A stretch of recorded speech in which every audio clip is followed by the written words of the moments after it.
in the entire state of Andhra Pradesh. Today, the Honorable Chief Minister will release the job calendar, which will be a month-wise number of posts which will be going for notification, sir, under various departments as per the vacancy. This job calendar is the first time in the state, in the history of the state, when under the guidance and direction of the Chief Minister, the Finance Department, in duly consulting all the departments, sir, and all the stakeholders, have taken a survey of all the vacancies in all the departments, and after doing the full exercise and after also studying the priority of the government from the point of view of manpower requirement to fill these vacancies, we have prepared the monthly calendar for the current year 21-22, sir. And this meeting is convened to release that calendar by the Honorable Chief Minister. We have invited the major departments here, sir, major from the point of view of the number of posts which the departments will be getting as per this year calendar, sir. We have also invited all the chairpersons and secretary of the APPSC and the Police Recruitment Board, who will be the major recruitment agency. And we have also got, through video conferencing, all the district collectors, sir, who are the chairpersons of the DSC, sir, for the purpose of recruitment. Now, with the Honorable Chief Minister's permission, we will play a 3-minute or less than 3-minute audio visual, sir, very short film, sir.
ఏం కావాలన్నా నేను చేయడానికి సిద్ధంగా ఉండా. నాకు కావాల్సిందల్లా మన పిల్లలకు ఉద్యోగాలు ఇవ్వడం తప్పనించి నేను మిమ్మల్ని అడిగేది ఏమీ ఉండదు అని చెప్పి ప్రతి పాఠశాల విస్తృత ఉపాధి కల్పనే విజన్, యువతకు వీలైనన్ని ఉద్యోగాలు ఇవ్వడమే మిషన్, నిరుద్యోగితను పారద్రోలడమే టార్గెట్ అన్న ధోరణిలో ఇంటింటికి క్యాలెండర్ ప్రకారం సంక్షేమ ఫలం. సరిగ్గా అలాగే జాబ్ క్యాలెండర్ ద్వారా యువతకు ఉద్యోగం. జూన్ 18న విప్లవాత్మక రీతిలో ప్రారంభం. జూలై 2021 నుంచి మార్చి 2022 వరకు వివిధ శాఖల్లో ఉన్న 10,143 ఉద్యోగాలను ఇస్తున్నట్టు సగర్వంగా ప్రకటిస్తూ రాష్ట్రంలో ప్రభుత్వ ఉద్యోగాల విప్లవం తెస్తున్న ఏకైక ముఖ్యమంత్రి మన Jagananna.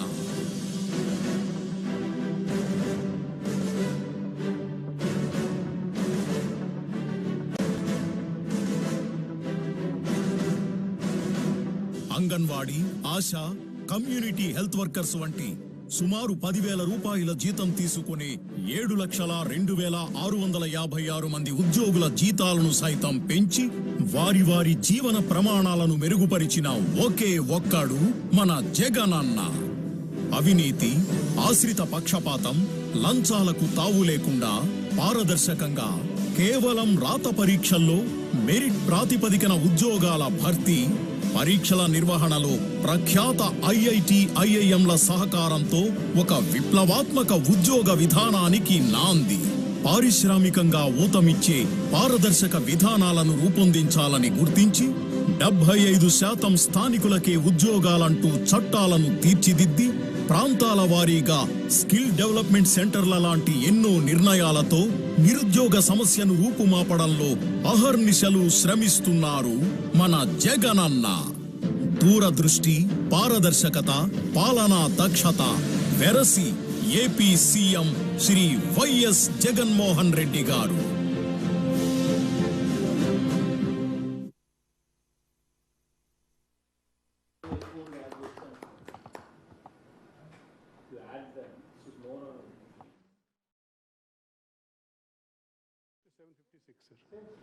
Yes, sir. The 7 lakh is the figure for the, yes, sir. Sir.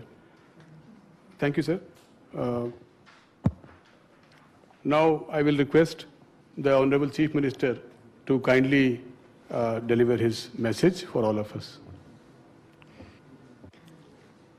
ఈరోజు జరగబోయే ఈ కార్యక్రమం దేవుని దయతో మరో మంచి కార్యక్రమానికి ఈరోజు శ్రీకారం చుడతా ఉన్నాం. రాష్ట్ర వ్యాప్తంగా చదువుకున్న పిల్లలు ఎంతో ఆతృతతో ఎదురు చూస్తూ ఉంటారు. ప్రభుత్వం తరపు నుంచి నోటిఫికేషన్ వస్తుందని, కోచింగ్ తీసుకునేటప్పుడు ఎంత వ్యవధి కోచింగ్ కోసం పెట్టాలి, ఎందుకంటే కోచింగ్ మన గ్రామాలలో ఉండదు. కోచింగ్ తీసుకోవాలంటే ఎక్కడికో వెళ్ళి జిల్లా హెడ్ క్వార్టర్స్లోనూ, కార్పొరేషన్ హెడ్ క్వార్టర్స్లోనూ, సిటీలలోకి వెళ్ళి తీసుకోవాల్సిన అవసరం. అక్కడ మన ఇల్లు ఉండదు, ఇల్లులు బాడెక్కి తీసుకుని అక్కడ నెలల తరబడి కోచింగ్ తీసుకుంటూ ఉండాలి.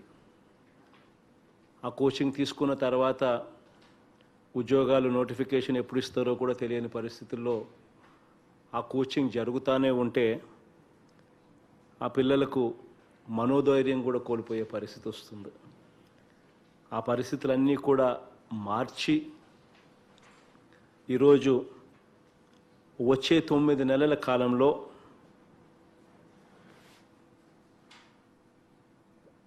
జూలై నెల నుంచి మార్చ్ 2022 వరకు ఏ ఉద్యోగాలు నోటిఫికేషన్ ఇవ్వబోతా ఉన్నాము, ఏ నెలలో మనందరి ప్రభుత్వము ఆ నోటిఫికేషన్ ఇవ్వబోతుంది అని చెప్పి జాబ్ క్యాలెండర్గా ఈరోజు విడుదల చేస్తూ ఉన్నాం.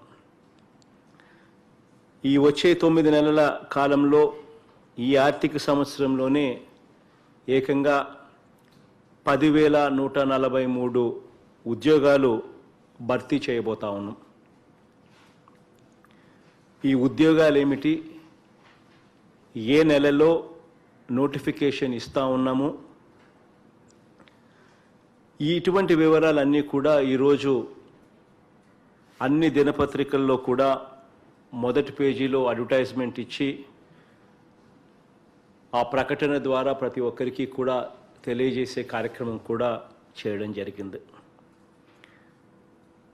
ఈ క్యాలెండర్ అన్నది ఎందుకింత ఇంపార్టెంట్ ఆస్పెక్టు, ఎందుకింత అవసరము అని అంటే, ఈ క్యాలెండర్ చదువులు పూర్తి చేసుకున్న చెల్లెమ్మలకు, తమ్ముళ్లకు ఈ క్యాలెండరు వాళ్ళ కోసం తీసుకొస్తా ఉన్నాం.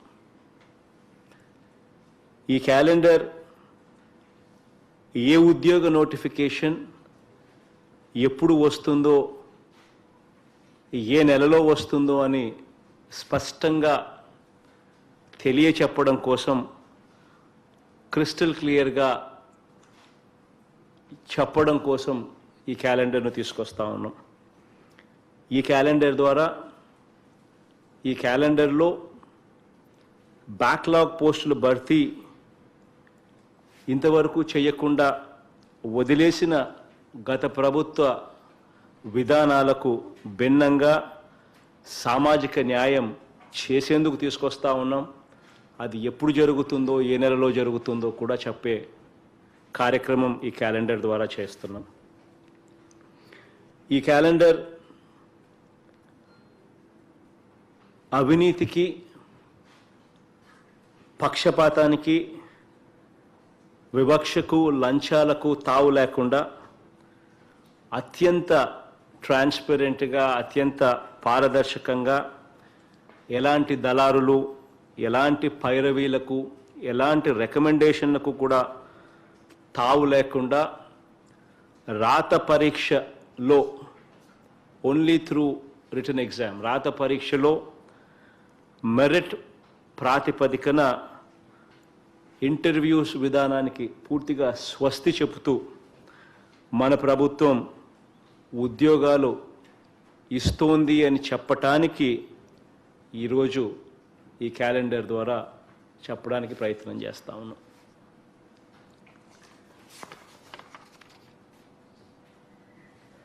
ఈరోజు కొన్ని విషయాలు జ్ఞాపకం తెచ్చుకుంటే, అధికారంలోకి వచ్చిన మీకు బాగా గుర్తుండే ఉంటుంది, బహుశా జూన్ 2019 అధికారంలోకి వచ్చిన కేవలం 4 నెలల్లోపే, అంటే అక్టోబర్ 2వ తారీఖు లోపు గ్రామ సచివాలయాలు వెలిసాయి. ఆ 4 నెలల్లోపే ఏకంగా దేశంలో కూడా ఎక్కడా కూడా ఎప్పుడూ కూడా కని విని ఎరగని విధంగా, మన రాష్ట్రంలో ఎప్పుడు చూడని విధంగా ఏకంగా 1,22,000 శాశ్వత ప్రభుత్వ ఉద్యోగాలు దేవుడి దయతో మీ బిడ్డ చేయగలిగాడు, ఈ కార్యక్రమం కల్పించగలిగాడు. ఈ కార్యక్రమం ఈ సందర్భంగా సగర్వంగా కూడా తెలియజేస్తా ఉన్నా. ఇన్ని ఉద్యోగాలు ఎప్పుడూ కూడా జరగని విషయాలు.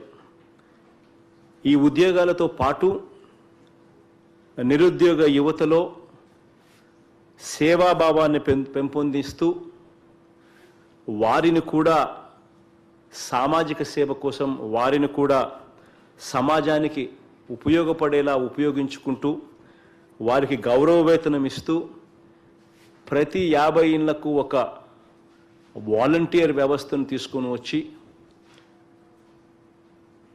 దాదాపుగా 2,50,000 పైచిలుకు నిరుద్యోగులను ఈ గొప్ప కార్యక్రమంలో భాగస్వాములుగా చేయగలిగామని చెప్పి కూడా ఈ సందర్భంగా సగర్వంగా కూడా తెలియజేస్తా ఉన్నాను.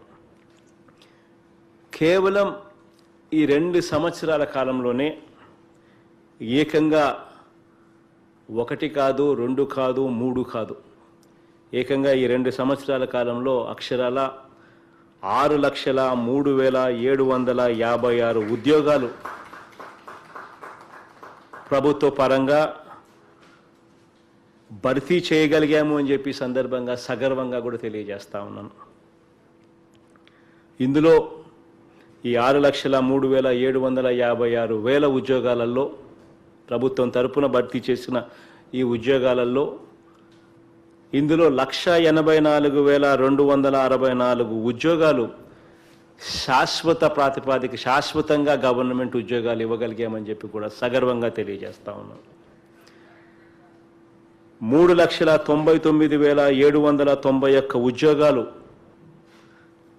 అవుట్సోర్సింగ్ ఉద్యోగాలు, మరో 19,701 ఉద్యోగం కాంట్రాక్ట్ ఉద్యోగాలు, అన్నీ కలిపి 6,03,756 ఉద్యోగాలని చెప్పి సగర్వంగా తెలియజేస్తా ఉన్నా. వీరితో పాటు వీళ్ళనే కాకుండా చాలని జీతాలతో బతుకుబండి ఈడుస్తా ఉన్న 7,02,656 మందికి లబ్ధి చేకూర్చేలా వాళ్ళందరి వేతనాలు కూడా పెంచడం జరిగింది.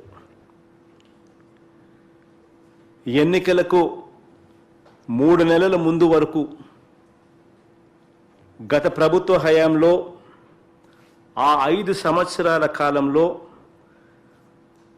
ఆ ఉద్యోగస్తులందరూ కూడా, ఆ 7,02,656 మంది ఉద్యోగస్తులందరూ కూడా ఆ గత ప్రభుత్వ హయాంలో ఎన్నికలకు 3 నెలల ముందు వరకు కూడా వాళ్ళు ఎలా బతికారు, వాళ్ళు ఎంత జీతాలు ఇచ్చేవారు అన్నది ఒక్కసారి జ్ఞాపకం చేసుకోమని అడుగుతా ఉన్నా. ఈ 2 సంవత్సరాల కాలంలో ఇదే 7,02,656 మంది ఈ కుటుంబాలు ఈరోజు వీళ్ళ జీతాలు ఎంత, వీళ్ళ బ్రతుకులు ఎలా మారాయి అన్నది కూడా ఒక్కసారి జ్ఞాపకం చేసుకుంటే నిజంగా దేవుడు దయతో ఈ కార్యక్రమం చేయగలిగినందుకు చాలా చాలా సంతోషాన్ని ఇస్తుంది. ఈరోజు పత్రికా ప్రకటనలోనే ఇంతకుముందు వాళ్ళ జీతాలు ఏ స్థాయిలో ఉండేటివి ఎన్నికలకు 3 నెలల ముందు వరకు, ఈరోజు మన ప్రభుత్వం వచ్చిన తర్వాత ఆ జీతాలను ఏ స్థాయికి పెంచి ఈ 2 సంవత్సరాలలో మనం ఇస్తా ఉన్నాము అని చెప్పి ఈరోజు పత్రికా ప్రకటన ద్వారా అందరికీ కూడా తెలియజేస్తూ ఈరోజు ప్రకటన కూడా ఇవ్వడం జరిగింది. ఉద్యోగాలకు సంబంధించి మరో పెద్ద మార్పును కూడా చేయడం జరిగింది. అదేమిటి అంటే అవుట్సోర్సింగ్ ఉద్యోగాల నియామకంలో గతంలో 12,000 గవర్నమెంట్ తరపు నుంచి అవుట్సోర్సింగ్ విధానంలో కాంట్రాక్ట్కి ఇస్తే తీరా ఎంప్లాయీకి వచ్చేసరికి, ఉద్యోగస్తుడికి వచ్చేసరికి అది 7-8,000కు పడిపోయిన పరిస్థితులు కనిపించేటివి. మధ్యలో దళారీలు ఉండేవాళ్ళు, జీతాలు ఇచ్చేటప్పుడు వాళ్ళకి ఇవ్వాలి, వారికి లంచాలు ఇవ్వాలి, కట్టింగులు పోతాయి, అన్ని రకాలుగా నష్టపోయి చివరికి గవర్నమెంట్ ఏమో అవుట్సోర్సింగ్ కాంట్రాక్టుకు 12,000 ఇచ్చే పరిస్థితి ఉంటే ఉదాహరణగా చివరికి వచ్చేసరికి 8,000 రూపాయలకు కూడా చేతికి అందని పరిస్థితిలో అవుట్సోర్సింగ్ విధానంలో జరిగే పరిస్థితిని పూర్తిగా మార్చేసి ప్రతి నెల 1వ తారీఖున టెన్షన్ ప్రతి నెల 1వ తారీఖున క్రమం తప్పకుండా మధ్యలో ఎలాంటి దళారీ వ్యవస్థ కూడా లేకుండా అవినీతిని పూర్తిగా నిర్మూలించి ట్రాన్స్పరెంట్గా జవాబుదారుతనం తీసుకువస్తూ అన్ని ప్రభుత్వ శాఖల్లో కూడా అవసరమైన ఉద్యోగాల నియామకాల కోసం ఏపీ అవుట్సోర్సింగ్ కార్పొరేషన్ ఆప్కాస్ ఏర్పాటు చేసి దాని ద్వారా దాదాపుగా 95,000 ఉద్యోగాలు దాదాపుగా దాని ద్వారా అవుట్సోర్సింగ్ ఎంప్లాయీస్కు గతంలో ఇచ్చే జీతాల కన్నా ఈరోజు చాలా మెరుగైన జీతాలు వచ్చేట్టుగా చేయగలిగామని చెప్పి సగర్వంగా కూడా ఈ సందర్భంగా తెలియజేస్తా ఉన్నాను. అలాగే ఆర్టీసీ ఉద్యోగుల గురించి ఒక్కసారి కూడా ఇక్కడ గుర్తు చేసుకోవాల్సిన అవసరం కూడా ఉంది. దశాబ్దాల పరగా వాళ్ళు అడిగేవాళ్ళు, మమ్మల్ని గవర్నమెంట్లోకి విలీనం చేసుకోండి, మా బ్రతుకులు అన్యాయంగా ఉన్నాయి అని చెప్పి. ఏ రోజు ఎవరూ కూడా పట్టించుకున్న పరిస్థితులు లేవు. అలాంటి పరిస్థితిని పూర్తిగా మారుస్తూ సంవత్సరానికి 3,600 కోట్ల రూపాయల అదనపు భారం పడుతూ ఉన్న ప్రభుత్వం మీద దాన్ని కూడా చిరునవ్వుతోనే స్వీకరించి ఇచ్చిన మాట ప్రకారం ప్రభుత్వంలో 51,387 మంది ఆర్టీసీ ఉద్యోగస్తులందరినీ కూడా ప్రభుత్వంలోకి విలీనం చేసి వాళ్ళందరికీ కూడా ఉద్యోగ భద్రతను ఇవ్వడమే కాకుండా పదవీ విరమణ వయసు కూడా 60 సంవత్సరాలకు కూడా పెంచాము అని చెప్పి కూడా ఈ సందర్భంగా సగర్వంగా మీ బిడ్డలా తెలియజేస్తా ఉన్నాను. ఈరోజు కాంట్రాక్ట్ ఉద్యోగస్తులకు జీతాలు పెరిగేట్టుగా ఇదొకటే కాకుండా కాంట్రాక్ట్ ఉద్యోగస్తులకు కూడా ఇంతకుముందు 5 సంవత్సరాల కాలంలో వాళ్ళ జీతాలు ఎంత, ఈరోజు వాళ్ళ జీతాలు ఎలా ఉన్నాయని చెప్పి కూడా ఒక్కసారి జ్ఞాపకం చేసుకోగలిగితే ఈ 2 సంవత్సరాలలో సగర్వంగా ఇంకొక మాట కూడా చెప్పగలుగుతాను. ఈ కాంట్రాక్ట్ ఉద్యోగస్తులందరికీ కూడా గతంలో జరగని విధంగా మినిమం టైం స్కేల్ తీసుకువచ్చి వారి జీతాలు కూడా పెంచాము అని చెప్పి సగర్వంగా ఈ సందర్భంగా కూడా తెలియజేస్తా ఉన్నాను. ఈ మినిమం టైం స్కేల్ అన్నది మన ప్రభుత్వం వచ్చిన తర్వాత మనం అమలు చేశాము అని చెప్పి కూడా సగర్వంగా తెలియజేస్తా ఉన్నాను. గతంలో 5 సంవత్సరాల పరిపాలన జరిగినప్పుడు ఏ ఒక్కరూ కూడా మినిమం టైం స్కేల్ అమలు చేయాలి అని చెప్పి తపన పడిన పరిస్థితులు ఎప్పుడూ కూడా లేవు. ఈరోజు మనందరి ప్రభుత్వం ఏర్పాటు కాకమునుపు ఏం జరిగిందో, ఆ పరిపాలన ఎలా ఉండేదో అందరికీ కూడా తెలిసిన విషయాలే. అప్పట్లో ఏపీపీఎస్సీలో ఉద్యోగ నియామకాలు ఎప్పుడు నోటిఫికేషన్ వస్తుందో ప్రతిరోజు కూడా ఎదురుచూపులే ఉండేటివి. అప్పుడప్పుడు మీడియా లీకులు మాత్రం ఇస్తూ ఉండేవాళ్ళు, అదిగో నోటిఫికేషన్, ఇదిగో నోటిఫికేషన్ అని చెప్పి. ఆ నోటిఫికేషన్ ఎప్పుడు వస్తుందో అని చెప్పి కళ్ళు కాయలు కాసేలా నిరుద్యోగులందరూ కూడా ఎదురు చూసేవాళ్ళు. నోటిఫికేషన్ వస్తున్నప్పుడు వస్తుందేమో, ఉద్యోగాలు రాకుండా పోతాయేమో, దానికోసం చదవాలి కదా అని చెప్పి ఏకంగా పట్టణాలకు వెళ్ళి నెలలు సంవత్సరాలు కాదు, నెలలు కూడా కాదు, సంవత్సరాలు అక్కడే అద్దెలు కడుతూ కోచింగ్ సెంటర్లలో కోచింగ్ తీసుకుంటూ చివరికి నోటిఫికేషన్ రాని పరిస్థితులు మన కళ్ళ ఎదుటనే కూడా కనిపించేటివి. ఇలాంటి పరిస్థితిని పూర్తిగా మారుస్తూ చేయగలిగిన మంచంతా కూడా చేయడానికి ఏమాత్రం కూడా వెనకాడకుండా ముందడుగులు వేస్తూ ఉన్నాము అని చెప్పి మీ బిడ్డలా ఈ సందర్భంలో చెప్పడానికి గర్వపడతా ఉన్నానని చెప్పి తెలియజేస్తూ ఉన్నాను. ఇక్కడ మరో విషయం కూడా ఒక్కసారి గుర్తుకు కూడా తెచ్చుకోవాలి. ఆ రోజుల్లో గత ప్రభుత్వం చెప్పిన వాగ్దానాలను కూడా ఒక్కసారి జ్ఞాపకం చేసుకోవాలి. ఆ రోజుల్లో రాష్ట్ర విభజన సమయంలో 1,40,000 ఉద్యోగాలు ఖాళీగా ఉన్నాయని, వాటిని మేం భర్తీ చేస్తామని ఎన్నికల వాగ్దానంలో వాళ్ళ మేనిఫెస్టోలో అది పెట్టి 2014లో అధికారంలోకి వచ్చిన తర్వాత ఆ మేనిఫెస్టోను చెత్తబుట్టలోకి వేసిన పరిస్థితిని కూడా ఒక్కసారి జ్ఞాపకం చేసుకోమని అడుగుతా ఉన్నా. వాళ్ళు చేసినది ఏమిటి అని అంటే, ఉద్యోగాలు ఇవ్వకపోగా చివరికి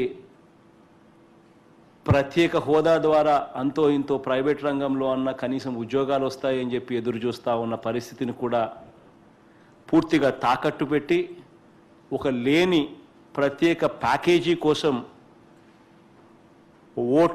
ఓటుకు కోట్ల కేసు కోసం పూర్తిగా తాకట్టు పెట్టిన పరిస్థితులు కనిపించాయి. అప్పటి కేంద్ర ప్రభుత్వంలో కూడా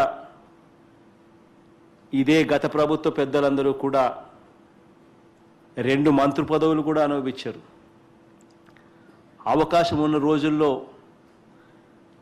వారు రాజీ పడడం వల్ల ఇప్పుడు మనం ఢిల్లీ వెళ్ళిన ప్రతిసారి కేంద్ర ప్రభుత్వానికి ప్రత్యేక హోదా ఇవ్వండి అని చెప్పి వాళ్ళని రిక్వెస్ట్ చేయాల్సిన పరిస్థితిలోకి ఈరోజు వచ్చాం. ఇప్పుడు కేంద్రంలో సంకీర్ణ ప్రభుత్వం లేదు కాబట్టి అక్కడున్న ప్రభుత్వానికి లోక్సభలో వాళ్ళకు కావాల్సిన పూర్తి మెజారిటీ వాళ్ళకే ఉంది కాబట్టి ఈరోజు మనం పదే అడగడం తప్ప చేయగలిగిన ఏమీ లేని పరిస్థితిలో ఈరోజు మనం ఉన్నాం. దేవుడి దయతో ఈ పరిస్థితులు కూడా ఎప్పుడో ఒకరోజు మారుతాయి అని చెప్పి సంపూర్ణంగా నమ్ముతా ఉన్నాను. దేవుడి ఆశీస్సులతో ఎప్పుడో ఒకసారి ఇది మంచి జరుగుతుందని చెప్పి కోరుకుంటా ఉన్నాను.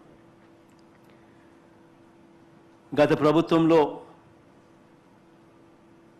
ఆ రోజు అన్న మాటలు కూడా మనందరికీ కూడా తెలిసినవే.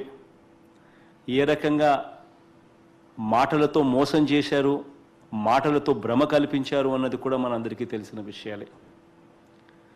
ఆ రోజు అప్పట్లో ఫలానా వ్యక్తి వస్తే జాబ్ వస్తుందని కూడా గొప్పగా చెప్పారు. అప్పట్లో ప్రతి ఇంటికి ఉద్యోగం ఇవ్వకపోతే 2,000 రూపాయలు నిరుద్యోగ భృతి ఇస్తాము అని చెప్పి కూడా అప్పట్లో చెప్పడం జరిగింది. కానీ ఆ తర్వాత ఉద్యోగాలు లేవు, నిరుద్యోగ భృతి లేదు. ఒక్కటైతే జరిగింది, ఎన్నికలకు 3 నెలల ముందు మాత్రం ఒక డ్రామా మాత్రం చేశారు. ఇది మాత్రం ఖచ్చితంగా జరిగింది. ఈరోజు అందుకు భిన్నంగా మనందరి ప్రభుత్వం అధికారంలోకి వచ్చిన తర్వాత ఇవాళ నేను గర్వంగా కూడా చెప్తా ఉన్నాను, ఈ 6,03,000 ఉద్యోగాలు మన కళ్ళ ఎదుటనే కనిపిస్తూ ఉన్నాయి అని చెప్పి. అప్పట్లో ఇస్తామన్న 1,40,000 ఉద్యోగాలు ఖాళీగా ఉన్న 1,40,000 ఇస్తామని చెప్పి మేనిఫెస్టోలో పెట్టి ఎగరగొట్టిన పరిస్థితుల నుంచి ఇవ్వకపోగా ఈరోజు కోవిడ్ పరిస్థితిలో ఉన్నా కూడా ఈరోజు రాష్ట్రానికి రెవెన్యూ రావాల్సిన ఆదాయం తగ్గినా కూడా ఈరోజు ఇటువంటి ప్రతికూల పరిస్థితుల్లో కూడా దేవుడి దయతో ఎక్కడా కూడా సంక్షేమం ఆగలేదు, ఎక్కడా కూడా అభివృద్ధి కార్యక్రమాలు కూడా ఆగలేదు అని చెప్పి సందర్భంగా గుర్తు చేస్తూ తెలియజేస్తా ఉన్నాను. నవరత్నాలు ఆగలేదు, వాగ్దానాల అమలు ఆగలేదు,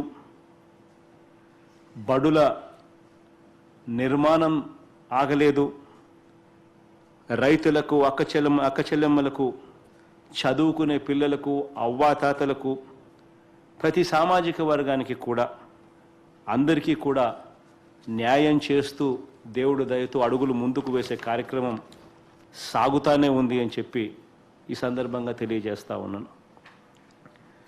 గతంలో ఉద్యోగాలు అంతో ఇంతో ఎక్కడైనా ఇచ్చే పరిస్థితి ఎక్కడైనా ఉంటుంది ప్రైవేట్ రంగంలో అయినా కూడా అని అంటే రాజధాని ఎక్కడుంది అని చెప్పి పరిగెత్తుకుని పోయే పరిస్థితుల్లో ఉండేటివి. ఆ రాజధానిలో కూడా హైదరాబాదుకు వెళ్ళే పరిస్థితి ఎక్కువగా అనిపించేది. ఈరోజు ఆ పరిస్థితులన్నీ కూడా మార్పుకు గురవుతూ ఉన్నాయి. ఈరోజు మన ఉద్యోగాలు మన గ్రామాలకే వచ్చి మన గ్రామంలోనే మనకి ఇవాళ ఉద్యోగాలు వచ్చే పరిస్థితి ఇవాళ కనిపిస్తూ ఉన్నాయి. ఈరోజు డీసెంట్రలైజేషన్తో జాబ్ మార్కెట్ కూడా విస్తరిస్తూ ఉన్న పరిస్థితి కనిపిస్తూ ఉంది. గ్రామాలలో రూపురేఖలు మారుతూ ఉన్నాయి. గ్రామాలలో మన కళ్ళ ఎదుటనే ఇవాళ శిథిలావస్థలో ఉన్న బడులన్నీ కూడా ఇంగ్లీష్ మీడియం వైపులు అడుగులు వేస్తూ ఉన్నాయి. నాడు నేడు కార్యక్రమంతో రూపురేఖలు మార్చుకుని మన పిల్లలకు మెరుగైన భవిష్యత్ ఇక్కడే కనిపిస్తూ ఉంది అన్న సంకేతాలు ఇస్తూ ఉన్నాయి. ఈరోజు మన గ్రామంలోనే విలేజ్ క్లినిక్లు మన కళ్ళ ఎదుటనే కట్టబడుతూ ఉన్నాయి. కొద్ది రోజుల్లో పూర్తయ్యే పరిస్థితి కూడా కనిపిస్తూ ఉంది.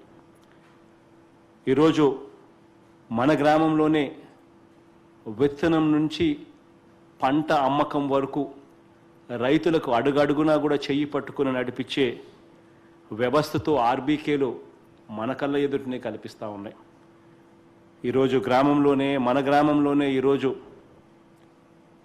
మన కళ్ళ ఎదుటనే ఈరోజు ఈ సంవత్సర కాలంలో గోడౌన్లు, కోల్డ్ స్టోరేజ్లు, ప్రైమరీ ప్రాసెసింగ్ యూనిట్లు, అసైయింగ్ ఎక్విప్మెంట్లు ఈ సంవత్సర కాలంలోనే గ్రామాలలోనే డిజిటల్ లైబ్రరీస్ కూడా తీసుకురావడం కూడా జరుగుతూ ఉంది. ఈరోజు దేవుడి దయతో మనం ఏర్పాటు చేయబోతున్న స్కిల్ డెవలప్మెంట్ సెంటర్లు కానీ హార్బర్లు 8 చోట్ల కట్టించే కార్యక్రమాలు చేస్తూ ఉన్నాం. ఆ హార్బర్ల వల్ల కానివ్వండి, కొత్తవి 16 మెడికల్ కాలేజీలు కట్టబోతా ఉన్నాము. ఆ మెడికల్ కాలేజీల వల్ల కానివ్వండి, ఆసరా, చేయూత వీటిని లింక్ చేస్తూ Amul, Reliance, Hindustan liver, ITC, Procter and Gamble వీళ్ళందరినీ కూడా ఈ ఆసరా చేయూత స్కీమ్తో లింక్ చేస్తూ వాళ్ళందరినీ కూడా తీసుకురావడం వల్ల కానివ్వండి, ఇవన్నీ కూడా ఉపాధి ఉద్యోగాల విప్లవానికి, ఇవన్నీ కూడా గ్రామ స్థాయిలోనే కూడా ఇవన్నీ కూడా ఒక విప్లవానికి, ఉద్యోగాల విప్లవానికి నాంది పలుకుతాయని చెప్పి ఈ సందర్భంగా సగర్వంగా కూడా తెలియజేస్తా ఉన్నాను. ఈరోజు పిల్లల్ని చదివించుకునేలా తల్లిదండ్రుల్ని ప్రోత్సహిస్తున్నాం. నాణ్యమైన విద్య అందించేలా విద్యా విధానంలో మార్పులు తీసుకొస్తా ఉన్నాం. ప్రతి పాప ప్రతి బాబు కూడా గ్రాడ్యుయేట్ చదవాలని చెప్పి ఆ గ్రాడ్యుయేట్ చదివించే దానికోసం గట్టి సంకల్పంతో ఈరోజు అడుగులు కూడా వేస్తూ ఉన్నాం. చదువుకున్న ప్రతి చెల్లెమ్మ ప్రతి తమ్ముడికి కూడా అవకాశాలను విస్తరించే దిశగా అడుగులు ముందుకు వేస్తూ యుద్ధ ప్రాతిపదికన అడుగులు వేయిస్తున్నామని చెప్పి కూడా ఈ సందర్భంగా తెలియజేస్తూ ఉన్నాం. ఇవన్నీ కూడా నిండు మనసుతో చేస్తూ ఉన్నాం. ఇవన్నీ మంచి ఫలితాలు ఇవ్వాలని, రాబోయే రోజుల్లో దేవుడి దయ మీ అందరి చల్లని దీవెనలతో ఇంకా మంచి చేసే అవకాశాలు కూడా రావాలని మనసారా కూడా కోరుకుంటూ మంచి జరగాలని చెప్పి ఈ కార్యక్రమానికి శ్రీకారం చుడుతూ ఈరోజు ఈ కార్యక్రమాన్ని ప్రారంభిస్తా ఉన్నాం. I request the Honorable Chief Minister to kindly release the job calendar for the year 21-22.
Yes.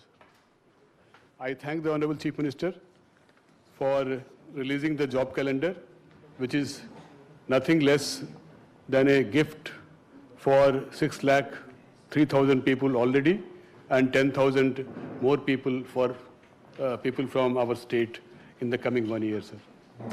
I thank all the officers, advisors and the ministers who have come here as a part of this function.